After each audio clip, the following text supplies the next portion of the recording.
The style and groove of Berlin, the cultural beating heart of Germany, is where East meets West.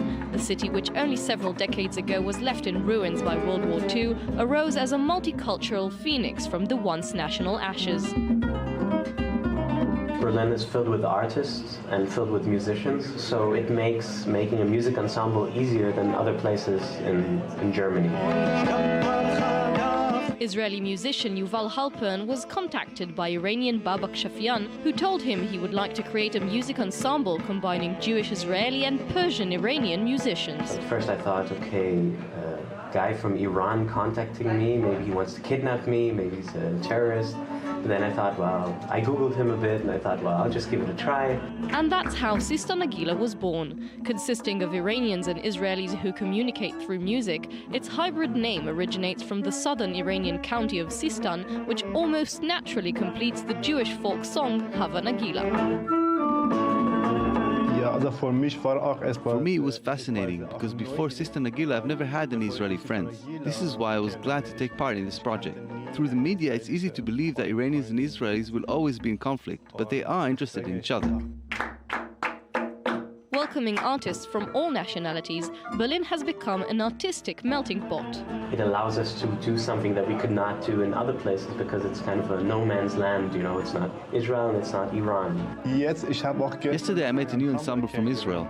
They play klezmer music, and I suddenly realized that almost all my friends in Berlin are Israeli. Arts and culture thrive in Berlin, but also a mindset of coexistence and dialogue.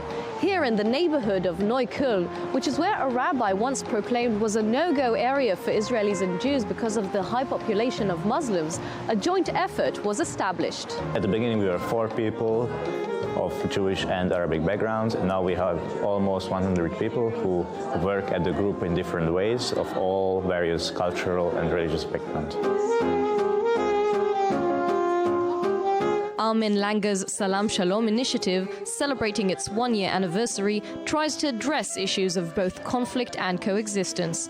Ido from Israel and Laila, who has Palestinian roots, both take part in the project. In Germany, sometimes you can see the similarity between the Jews and the Arabs more than you can see it in Israel. There's really a systematic separation and differentiation of the two communities. You never interact with the other person, so you will always see him as the other and not as a person like yourself, having the same wishes, the same thoughts and feelings. Intentionally focusing on the so-called other, they believe starting a dialogue between people in Germany of all places is the right way, if not the solution itself. We try to make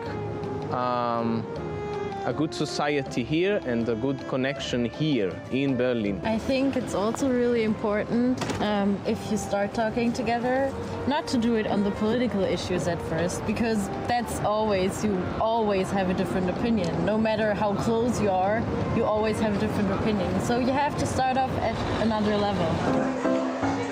But is there really a recipe for peace? Siska Jansen and her cooking initiative are still trying to figure it out.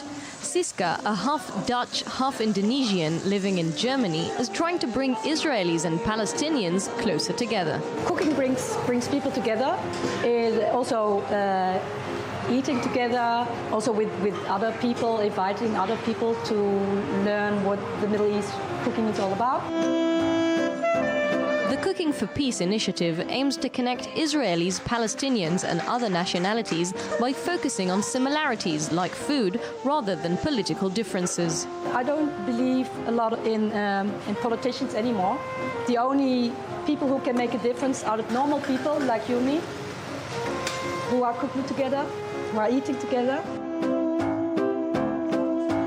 Inspired by the despair on both sides, Siska and her volunteers from Turkey and Pakistan to Hungary and Venezuela work together on benefits. All donations go to the Parent Circle, some 600 bereaved Israeli and Palestinian families who lost loved ones as a result of the Middle East conflict. They're just people from, your neighbors who lost somebody and who just want to have peace in their lives. How about reactions back home? Yes, of course it's necessary to be cautious, but Iran, maybe people can't believe and think it's dangerous. It's not all like that. We're just making music, not politics. After performing in a synagogue and concert halls, the group is now set for their new venture. This crowdfunding is to record our first album with our own music. We have no finances behind us. We are doing everything ourselves.